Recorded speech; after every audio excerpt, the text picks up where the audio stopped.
we get the Bears schedule, and we start to get ready to do our Bears schedule show on Thursday potentially, and nah. Rejected. The media had other ideas. We get this tweet on Thursday morning. I timestamped it for you all, 9:28 a.m. That's Pacific time, being here on the West Coast. But as you can see, 12.4 million views since I clipped this, and it probably has way more than that by now. This is from Seth Wickersham. He is a senior writer for ESPN, and it just says book, Caleb Williams sought way around going to Chicago Bears via ESPN app. That's a lot to unpack there. And then you'll see in the actual picture, there's like a little, I don't know what to call that, a caption maybe. It says, QB Williams sought to avoid Bears. Book details.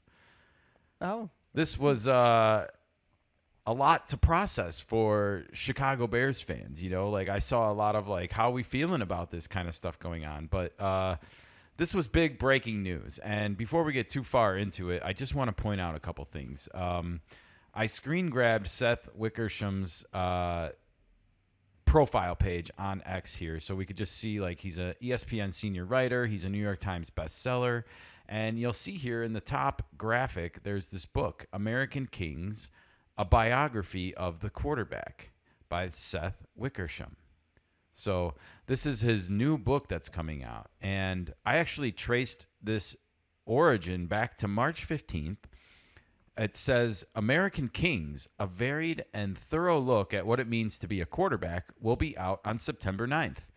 Waterfield, Elway, Unitas, Caleb Williams, Warren Moon, Manning, and Manning, Manning, and Manning. If you don't know what that means, I think it means Old Man Manning, Archie, Peyton, Eli, and now Arch is who's going to be up and coming in the draft potentially next year, but maybe 2027. I'm hearing Steve Young, Colin Hurley, Shaq Harris, Vanita Crouch, and more.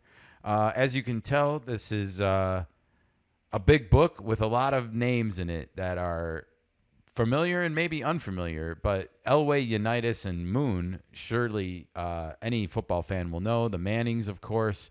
And Caleb Williams, you see it right there in the middle of all of them. It was right there. We knew this book was coming out March 15th. But I don't think we knew to the extent of which this story was going to blow up over the past 48 hours with regards to Caleb Williams. Which brings us back to the article itself, Nika. Okay. To the tweet itself. And so, of course, when I saw this, you know what I did, right? I clicked on it. Sure. And I was really happy to see that ESPN had left this story unlocked on their website. It's still unlocked now. You can go and read it. We're going to go through it right now. The headline is the same as the X tweet. It says, book, Caleb Williams sought way around going to Chicago Bears. And then I screen grabbed it with this particular slide on the screen, or from a video that was at the top of the presentation. Now, I did not grab that video. There's really no need to, because it wasn't with Seth Wickersham. But I do want to point a couple things out here. First is this quote, Caleb Williams, as told to his father on watching film last season, quote, no one tells me what to watch. I just turn it on. This is crazy to think that Caleb Williams was flying blind as a rookie quarterback in the NFL in the film room. Really, really tough to understand how that happened. Now, the other thing I want to point out about this is there's no byline on this article. It just says ESPN, May 15th, 2025, 10:43 a.m. Eastern. I thought that was really interesting because it doesn't have an author. This is not an excerpt from Seth Wickersham's book, as you're going to see as we read through this. So I honestly don't know who wrote this, or if Seth himself wrote this or not. I'm a little bit confused about that, and I wanted to point that out because It just says ESPN. And I think that's important context because of when this article did come out. It came out around a little after the day after the schedule got released. And actually, I'll say the morning after the NFL schedule was released. So it wasn't quite 12 hours, but it was maybe 14 or 15 hours or so after we knew who the Bears were playing when. And that's important context that we're going to get to in a little bit. But yeah, you can see the juicy stuff right away. Caleb's didn't want to go to the Bears, and we get this other nugget here in this video about no one telling him what to watch as far as like the film room. And that's really depressing for a rookie like Caleb Williams, who, from everything we've learned about him, wants to learn and wants to excel at the game.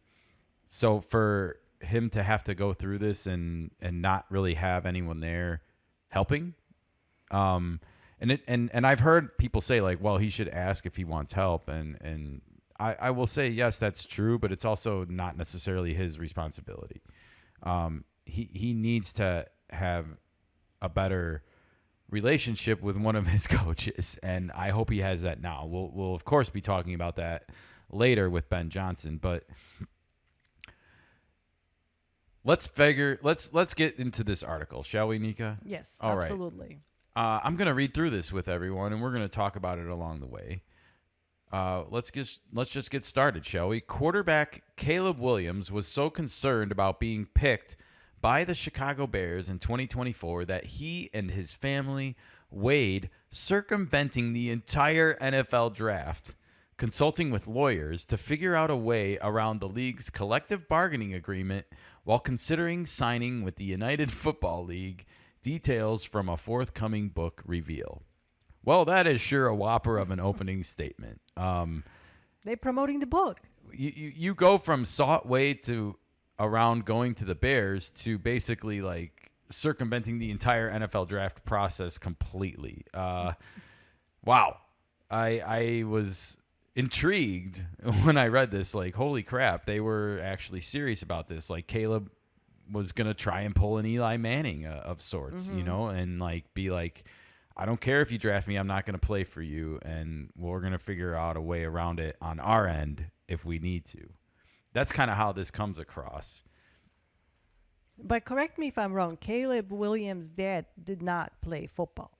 He did not. Okay. I don't remember what I think he's just a businessman. Okay. I'm not. Don't quote me on that. I don't follow his dad's career. That's okay. The point is he's not a football player, or never was a football player. He's not, but he's a father. Sure. He's allowed to have an interest in his son. And I don't agree. I don't disagree a lot with what he had to say, to be honest. No. And I'm going to get into that as an honest Bears fan. Okay.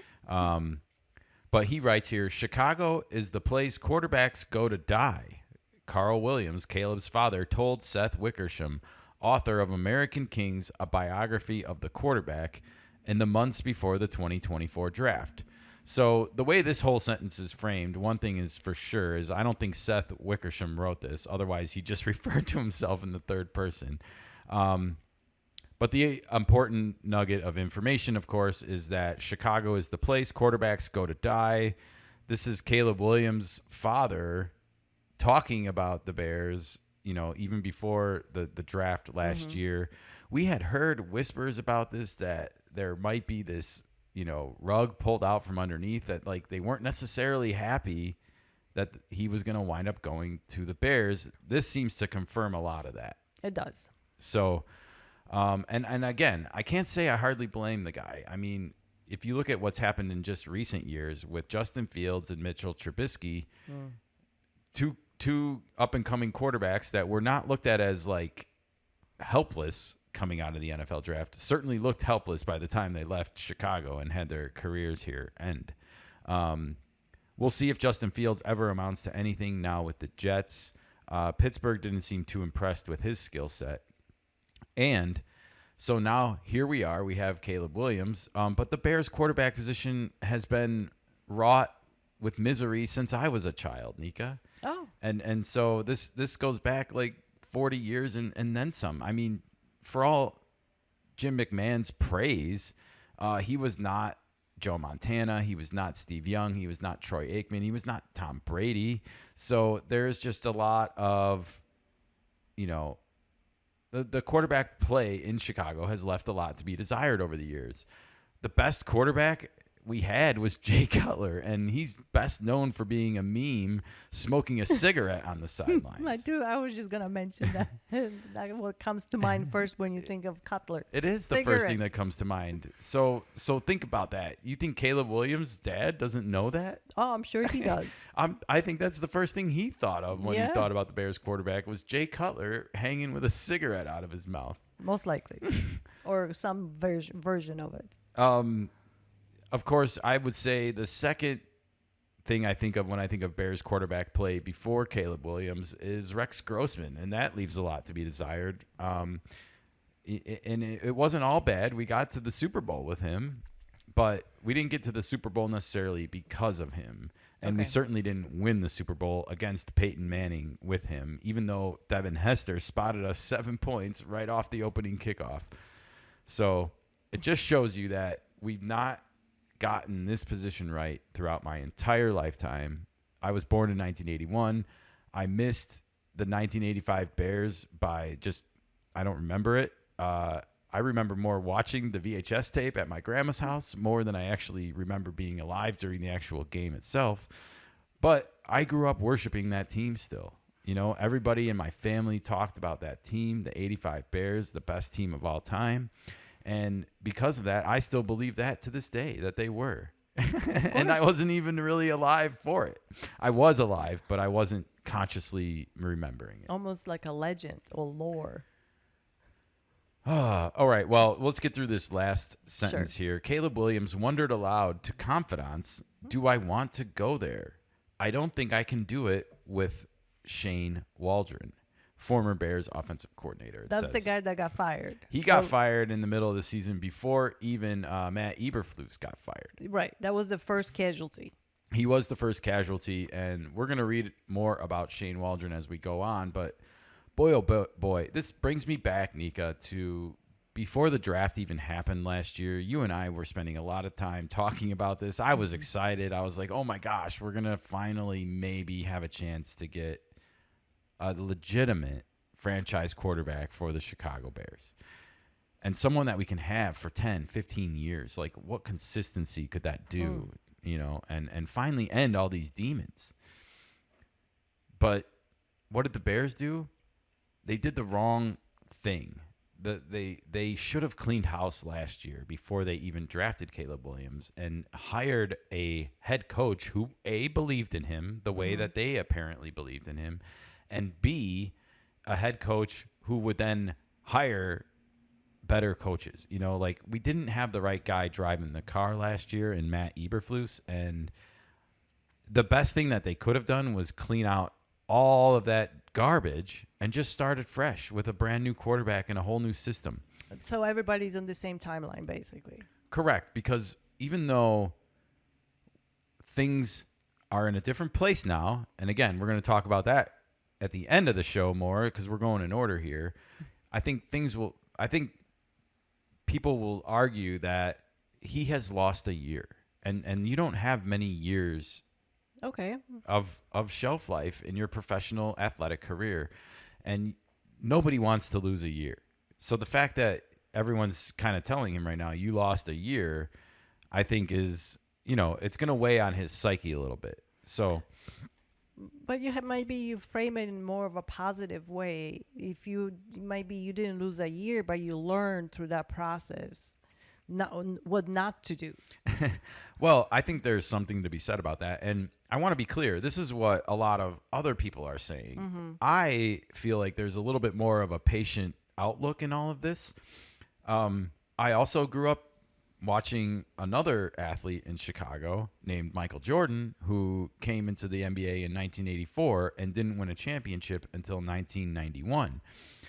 And he went through a process to get there, including with a team that was like in really bad shape when he got there. Just go watch the Bulls documentary on Netflix to hear some of the stories that were going on with the 1984 Bulls and hear what state the franchise was in during that time. I digress. Let's get back to this article. Let's move on to the next paragraphs here. It says, the forthcoming book, to be published in September, offers a detailed account of what it means to be a quarterback at various levels, from high school to college to the NFL, and what it's like for legends in retirement.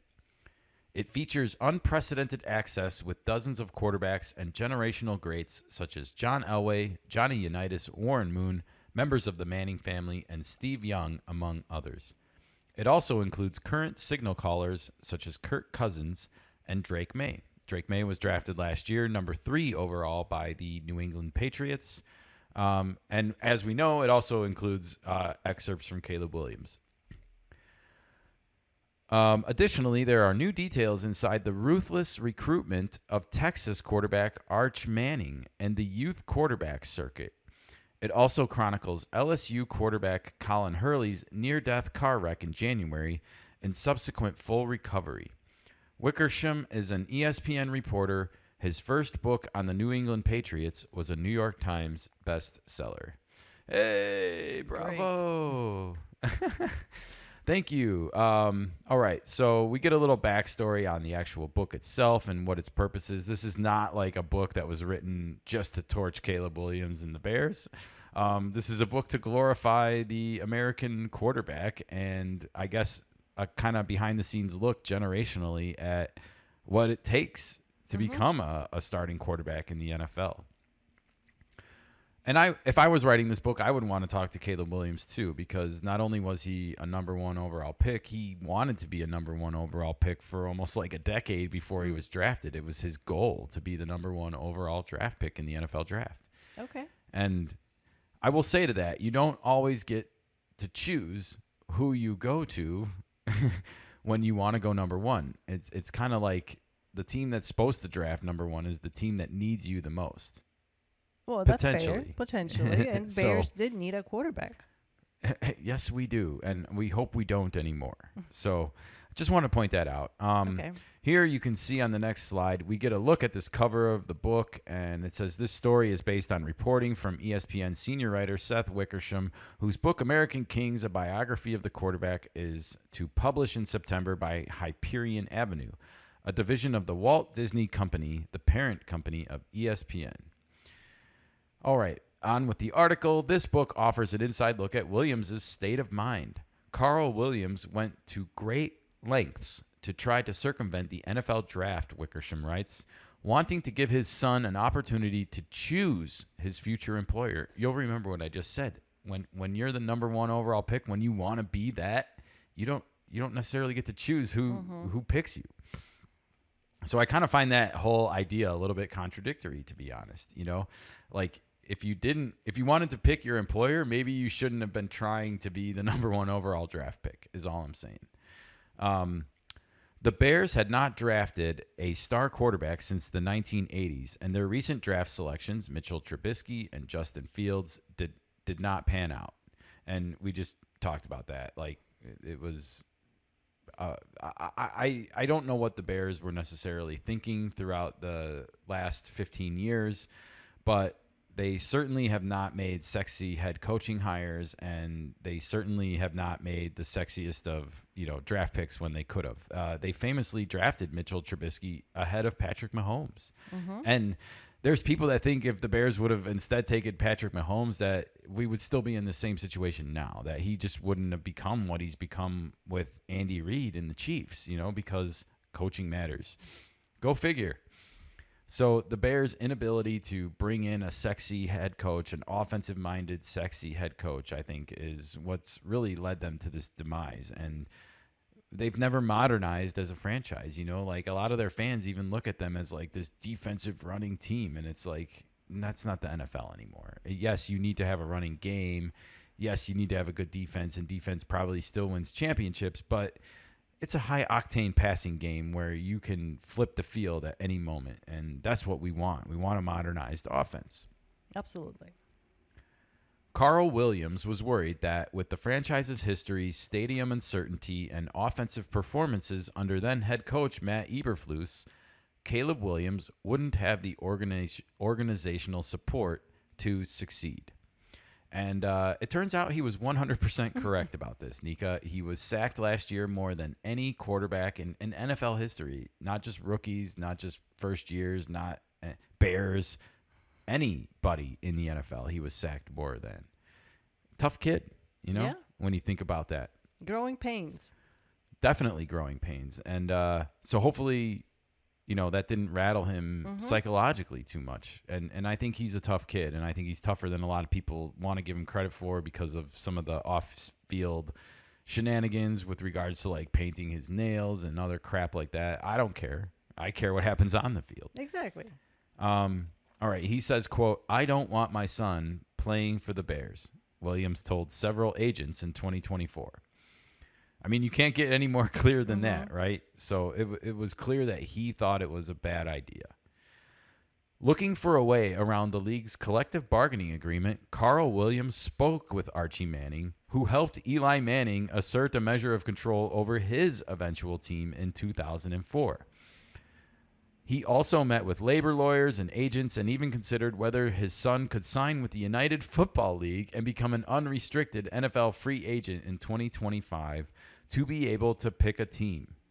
In addition to the draft process, Carl Williams vented about the rookie wage scale, which could lock his son into the team that drafted him for up to 8 years. He calculated hundreds of millions of lost market value income. I don't know about all that, and I don't need to get into all the money lost or anything like that. All I know is that the NFL has its own process and rules for all rookies. And again, you're the number one overall pick. There's not a lot of wiggle room out of this. We saw this last year. There was even like concern that Caleb Williams hadn't signed his contract. Remember? He was holding off. Because you're allowed to go to rookie minicamp without having put your ink on the deal yet.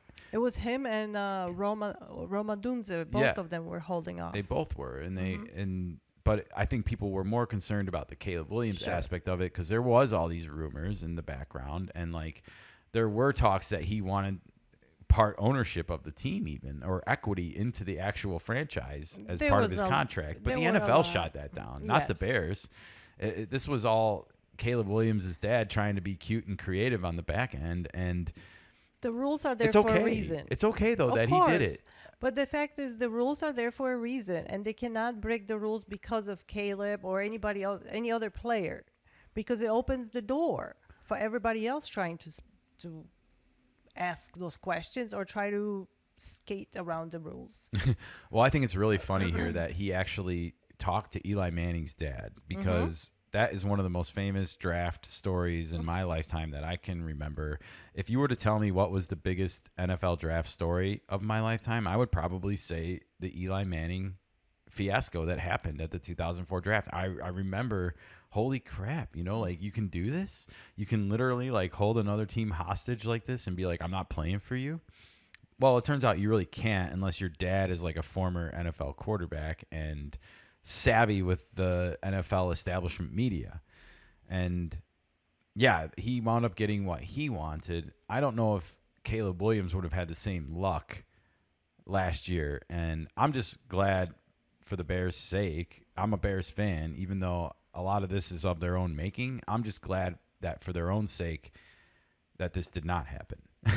Because that would have been embarrassing, and it would put the word bear in embarrassing. All right, you can move on to the next one. It says, quote, "The rookie cap is just unconstitutional," Carl Williams told Wickersham, later adding that the CBA is the, quote, "worst piece of shit I've ever read. It's the worst in sports history."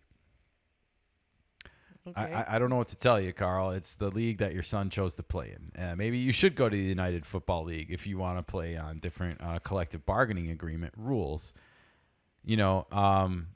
This is only going to be changed when there's like a lockout or a strike or an expiration of the existing deal. And I don't see a lot changing, honestly, because it seems like there's a lot of well-paid NFL players that are fine with the current state of things. Yeah. But just like every other business out there, it's becoming a a business that doesn't have a lot of middle class employees. There's high end employees, and then there's like, how do we fill out the roster with as cheap as we can? All right. It says, after an up and down final season at USC, Caleb Williams was unsure of what he wanted to do as he prepared for the 2024 draft. At the NFL Combine that year, he met with Minnesota Vikings head coach Kevin O'Connell. The two hit it off, and Caleb Williams began to dream of what it would be like to play for Minnesota. Wow. He wanted to be a Viking. Ooh. This was the dart in the article. He said, quote, "I need to go to the Vikings," he told his father. "Let's do it," his father replied. But both Caleb Williams and Carl knew that a trade to a divisional rival was extremely unlikely. Bears GM Ryan Poles stood firm, telling Williams, quote, "We're drafting you no matter what." So, I want to get into this for a second here. This is kind of the one thing that I think got put out on social media more than anything, was like, Caleb Williams wanted to be a Viking before he was drafted. And of course, the Purple Menace is a rival of the Chicago Bears in the NFC North Division. But I think more importantly, it shows something that Caleb Williams is looking for a mentor, like, or a coach that he can bond with here, right? Like he was hungry to learn, and Matt Eberflus didn't know what hell he was talking about when it comes to like quarterback play at all. He's a defensive coach to start with. So he wanted an offensive mind, I think, that he could just start to pick apart and, like, you know, go to town like a sponge and absorb as much information as possible from this person and get his NFL career going. He wants to win 8 Super Bowls, he said, before he got drafted. I remember. And I don't think the coaching... I blame the coaching. We all blame the coaching. I mean, we read the quote at the top of the article. If they were not in the film room with him, helping him when he was clearly wanting to have this kind of relationship, I don't know what we were doing last year. Yeah, even the Hard Knocks was a farce. We watched all of it, and you can see some of those scenes in retrospect of this, knowing all this now. Oh, wow. Yes, knowing it reinforces what we knew. Ridiculous. Yeah. I want to give credit to Ryan Poles here, though, for standing his ground, because he did a lot of work on the back end to even land this draft pick, and it is one of the most lopsided trades in NFL history. The trade that landed the Bears, Caleb Williams and DJ Moore.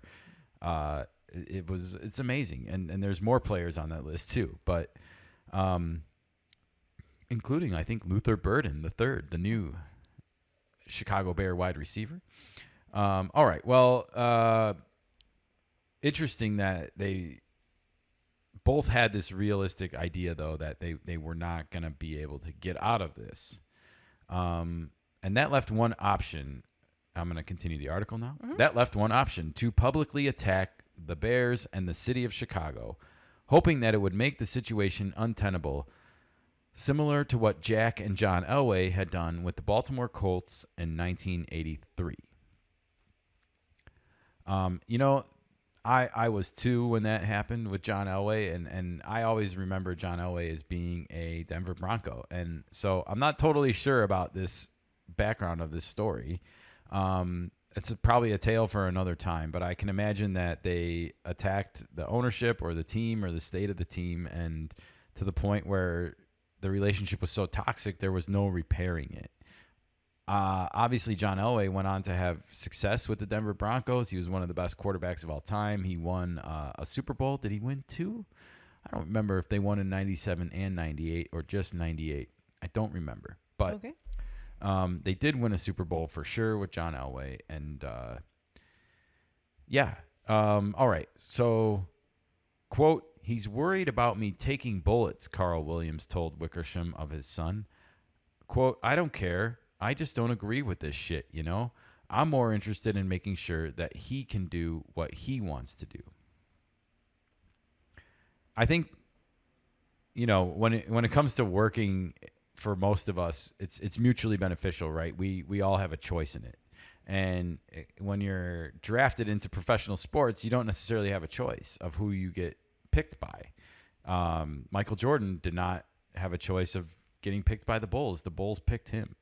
And, of course, the rest is history. And so just like that situation, this situation was the Bears picking Caleb Williams, and they weren't going to budge, as we saw from Ryan Poles in the previous section.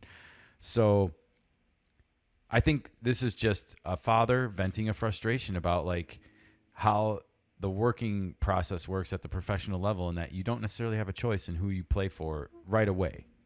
You can, of course, get to free agency someday and make that choice if you want to, but not at first.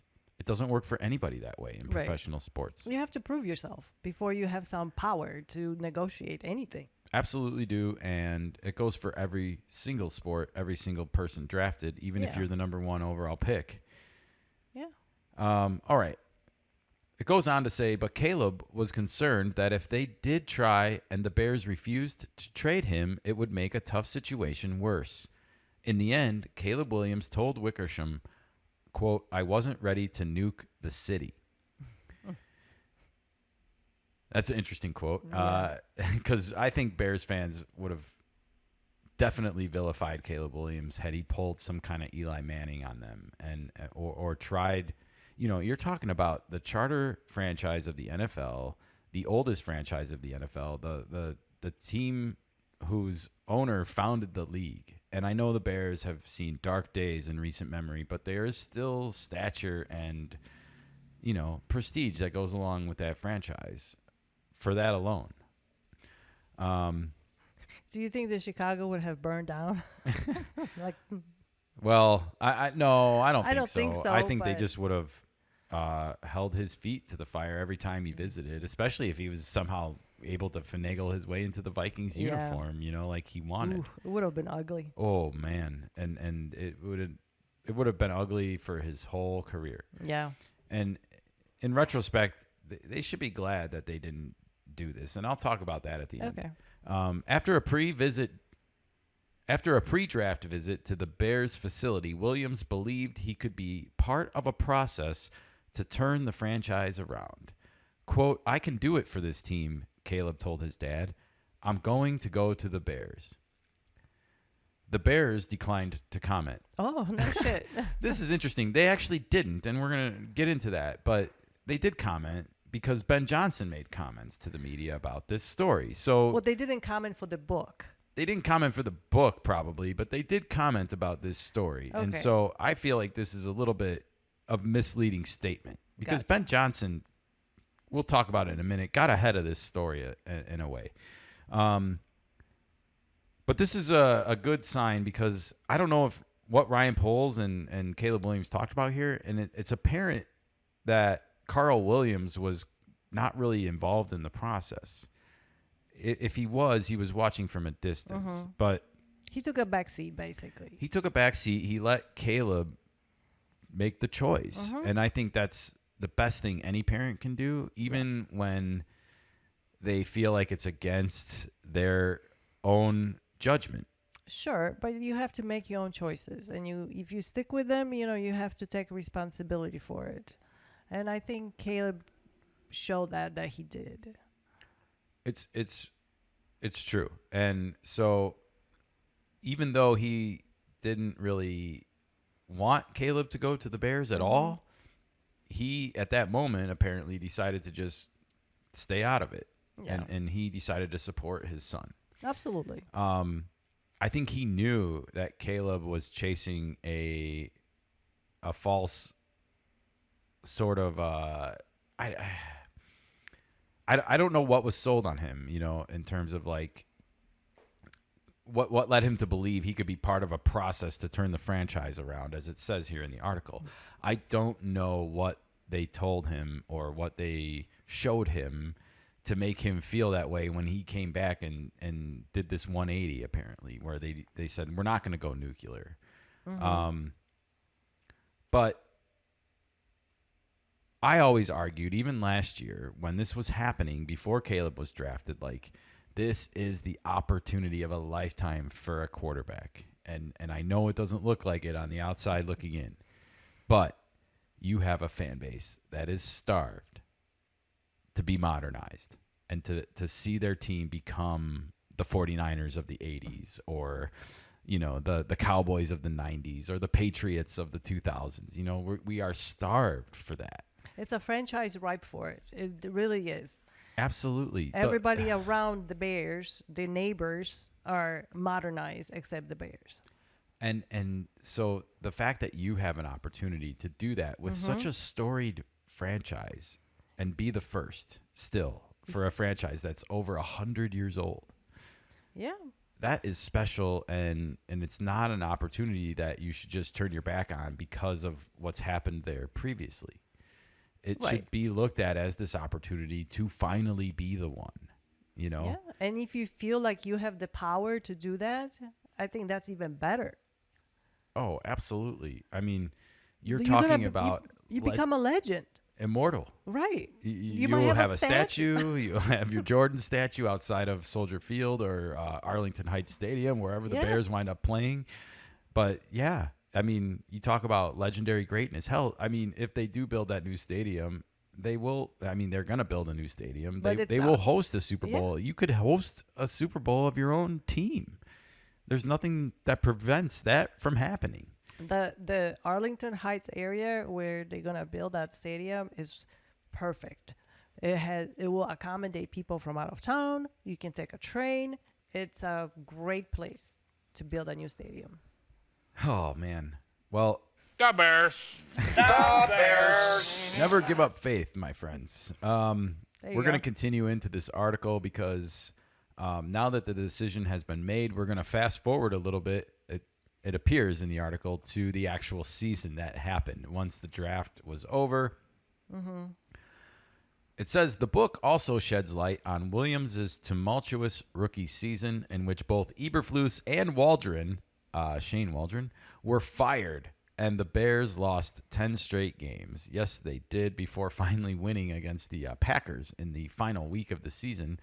A final gift for the late Virginia McCaskey, apparently.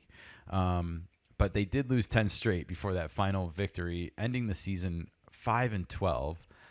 They had at one point been 4-2, and I was riding high on the Chicago Bears wave after that point. And it all went crashing downhill from there. 10 straight losses, as we just read, and it was ugly. The sacks, the losses at Washington, and some of those other the Detroit Lions on Thanksgiving when we ran out of time. Oh, gosh. This is where it starts to get sad a little bit. It says, at times, Williams said he would watch film all alone with no instruction or guidance from the coaches. Quote, "No one tells me what to watch," Caleb Williams told his dad. "I just turn it on." That's sad. I don't know what to say to this. Like I've seen people commenting about this. I mentioned it earlier that, there's blame to go on both sides of this because it's his responsibility to also ask for help. But is it really? Isn't someone supposed to walk him, like, quote unquote, how we do things here at Bears land? We watch a lot of sports. We follow a lot of teams, and the teams that are the best in the business have organizational philosophy. They have an idea of how they want to do things. Here, it seems like there was no plan to onboard Caleb Williams. Like, I don't know what you've been doing before, but this is how we do things here. And there was none of that. No. And it seems like they just left him to his own devices and trusted him to just figure it out himself or something. I hate this because the best players in the world also want to be challenged on a regular basis. And when you're not showing a young player how to even prepare or how to plan for their opponents, with them, I don't understand what we're doing here. So, again, this goes back to really questionable decision-making by the Bears in the offseason last year before they ever drafted Caleb Williams as to, what the hell was the plan for what they were going to do once they actually drafted him. And it seems like they did not know. They just got tunnel vision and said, we're drafting Caleb Williams. That's it. So that's sad to me. Caleb Williams mostly played well as a rookie despite the coaching instability. For the year, he completed 62.5% of his passes with 20 touchdown passes and 6 interceptions. He was sacked a league-leading 68 times. That was that record-breaking 68 times. 20 touchdown passes and 6 interceptions is a really good ratio. And 62.5% completion is not too shabby. So it's kind of crazy to think that despite the fact that no one was helping him at all onboard him to become an NFL professional quarterback from what he had been doing previously in college, he still managed to be one of the best quarterback seasons we've ever had in franchise history. So I hope that explains a little bit of how talented this young man truly is. It goes on to say the Bears hired well-respected Detroit Lions offensive coordinator Ben Johnson in January. Speaking to reporters in April, Caleb Williams was excited. No shit, everybody. I was excited. Everyone in Chicago was excited. There was even people tracking his flight from Detroit to Chicago and meeting him at the airport, like cheering, "Yay, we hired Ben Johnson." Like, seriously, the Bears have never... I spoke to this earlier. The Bears have never hired the big name coach since Mike Ditka, really. And I don't know if I'm too young to remember if Mike Ditka was even a big name before he was made Bears coach. But he certainly was a big personality, and it rubbed some people in the McCaskey family the wrong way, and it ended badly for Mike Ditka. And then the Bears never had like this real, you know, I don't want to say big name because Lovey, but I mean, they just haven't had that big name coach coming in, the hot name from the offseason. You know, when they had a vacancy and there was these other names available, it was always like, oh, we're going to go with Dick Duran or some other uninspired choice. And I have nothing against these people, but they were never the inspired choice. And it was always a little bit off-putting, like, well, I guess we're not modernizing our team. So I can understand why Caleb Williams was excited. I was excited. He said, quote, being able to be in this position, being able to have a first year the way I did, ups and downs, and then to be able to come in here, be as confident as I was last year, or possibly even more, and to be able to get here with the group that we have, I really can't wait to get to work with these guys, he said. Him pushing me is key. I know that, and he knows that. I can't wait, and to be able to help me learn more about ball because he's super smart, super sharp. So these are Caleb Williams' thoughts after the Bears hired Ben Johnson. And again, I think we see, obviously he's media trained. You know, he has been since he was 10. I don't think Caleb Williams would say anything truly, what's the right word? I don't think he would say anything too, oh my gosh, I'm blanking out. Extreme? Well, I think, I don't think he would like throw his teammates under the bus or throw his team under the bus, or I don't think he would do that to the media. You know, I think he's smarter than that, and he's been trained better than that because he wanted to be the number 1 overall pick. So he knows this stuff. Yeah, he wouldn't throw anybody under the bus like that. You're right. So I think obviously we have to take what he's saying here at face value, but still I see a guy who was starved last year for knowledge and not getting what he needed in return from the people that were there. And I do think the Bears did one of the best things that they ever have done, aside from drafting Caleb Williams and holding firm. I have to give them props for that in light of all this, knowing all this was happening behind the scenes with Caleb Williams and his dad, and I'm sure the Bears knew about it. Oh, yeah. I'm sure they knew about it. So for them to step up and say, like, look, we're drafting you and there's nothing you can do about it, like, I hope it didn't come across that negative or that, like, bullying. I don't think it did. I think they wanted him to embrace the challenge. No, the way this comes across is that they sold him on the opportunity I was telling you about earlier. Like, hey, you have a chance to come in here and save a franchise. And not from, like, death. The Bears are not going to die. They're a popular franchise. They make money. They can elevate the brand. But they've never had this. We've never had one of our own to dominate, like a Jordan dominating the NBA, like Mahomes dominates the game for the Chiefs, or Brady dominated the game. You know, like, we've never had that kind of a quarterback. And it only took him a year to figure it out. To put the necessary pieces around Williams in order to make that jump to Yeah. modern football. So, as I told you, the Bears declined to comment on the article. At the end of the article, and this must have been added because this happened actually after the timestamp. I know for a fact it did. But Ben Johnson actually went on the Herd, hosted by Colin Cowherd, and he says here, quote, "I see a chance for greatness here for him." He's talking about Caleb. "He's been communicated that way, and he feels the same way. I don't know what's gone on prior to him joining the organization, but he is very proud to be a Chicago Bear," Johnson told Fox Sports' The Herd, hosted by Colin Cowherd, following a publication of this story on Thursday. Quote, "That's what our conversations have included. He's really excited to get to work right now and be the best version of himself for 2025. So yeah, you get some political correctness here from Ben Johnson at the end of the article. That's fine. No, in all seriousness, it was actually really great that Ben Johnson kind of got ahead of this. Everyone wanted to talk about this story. Everyone wanted to, I guess, ask the question, like, is there trouble here still, or is this all resolved now? I think the Bears did the best thing they could have done and just hired Ben Johnson, and I think they kind of had no choice, you know.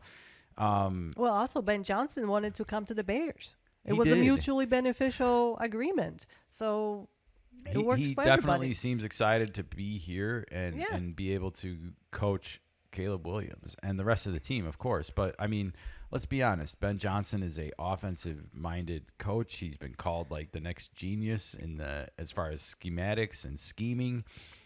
Ooh, scheming.